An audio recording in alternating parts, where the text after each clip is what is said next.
everyone, and welcome back to my channel. So in today's video I'm going to be showing you a makeup tutorial for the look I have been wearing in every single one of my latest videos, so it's actually highly requested and combines so many great products that I've been loving, which is good timing because the Sephora 15% VIB sale is coming up within the next few weeks. So the first two products I'm using are two moisturizers that I've actually been mixing together. So I do have combination skin. If you have dry skin, you may prefer just the Dr. House alone, or if you have more oily skin, the Ren moisturizer gives the most wonderful kind of satin matte finish to your skin before you apply makeup, and I've been loving both together. And to get all of that to sink in quickly, I've been using this rose quartz roller. Bit gimmicky, I know, but it does work to make it sink in very well, and it really feels pleasant in the morning and even kind of plumps my lips a bit. You can see me applying my favorite spring-summer perfume so that it has a chance to sink in before I put on my jewelry. But first, let's do makeup. So, no surprise, my Clinique BB cream is what I am currently slathering on my face. Although I say slather, I really don't use that much, and one of the aims of this tutorial is to share all of my favorite products and techniques, but also show you how much makeup I apply, because I feel like online now there's a trend of really applying a lot of makeup, and I'm doing this tutorial right by my window by natural light, and I think that kind of lighting is flattering, but it's also very revealing as to any cakiness, and you'll see at the end of this tutorial there is none. So I just do a little concealer of the thicker variety in the areas where I have more redness, like around my nose and chin. And then I set the whole thing with my favorite mineral powder, which is the Pure one, which I will link down below. I spoke about it recently in my cosmetic review. I really love how natural of a finish the next two powders give combined with that Pure mineral powder. So I'm using this really glowy, beautiful bronzer that I've been wearing non-stop for the last year, which was actually a rediscovery from my own collection. And then I use a little bit of a darker, more pigmented bronzer just to add a little bit of dimension and warm up my skin even a little bit more given how pale I am after the winter, and that I just want this look to really glow. Not necessarily darken my skin or even contour, but just add a really beautiful, healthy color to the entire face, really, using just a few products. So the first step for the eyes is to prime everything really well with my favorite primer, and then I'm going in with this palette. Now, I'm not going to tell you what to do, but if you are a neutral lover, I think you need this palette. It's very nostalgic for me to be using a MAC palette like this to do my entire eye look, and the inner eye corner product that you see me using is rice paper, which is a very old favorite of mine. Up here it almost looks like All That Glitters, but it's actually a color called Kitties, which is really similar, just a hair lighter, that really makes my entire eye area look really awake.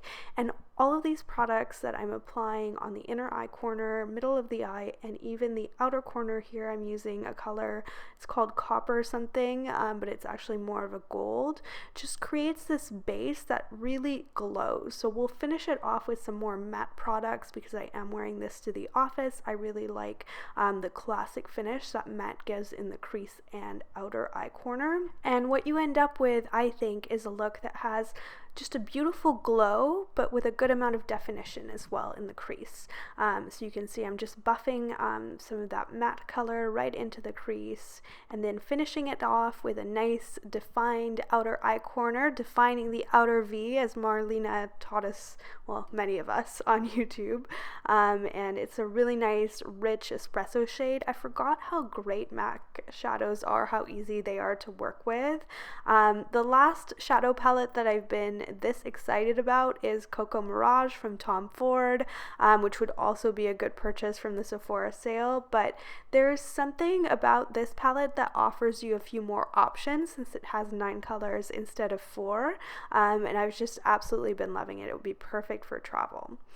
So I always have some fallout, and so I cleaned that up with a Q-tip dipped in makeup remover, and then went with my favorite concealer. And if you're looking for a concealer that truly will not crease, but will still give you a lot of coverage without heaviness, so without that really cakey kind of baked look that's been so big, I really highly recommend this one. You can bake it, but I find that it's not necessary to do so, and that gives you a much fresher look for the day-to-day, just to go to work, and still looks good with photos, in photos nonetheless. My favorite eyeliner is Not to Be Disturbed, as a favorite of mine, so you see the same one over and over. It's the Dolly Winks, and you can see how easy it is to apply. That brush tip is so fine, nothing really compares to it in my opinion.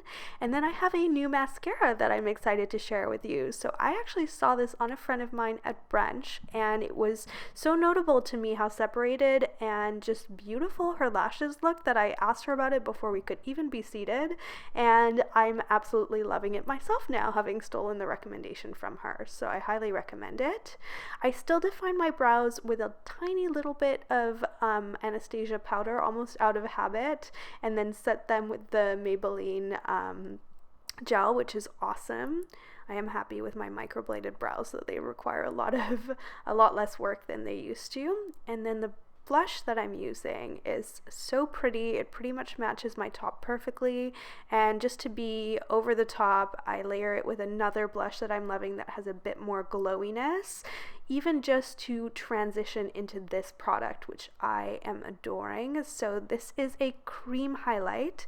I have to say I do like it better than the RMS that I discussed in my review, because it's a lot easier to blend and it sinks right into the skin. So at first it looks like it will be quite liquidy and rich, but my skin drinks it right up. It's made with really good natural ingredients, and it just has the prettiest glow that really catches the light and looks very pretty in photos as well.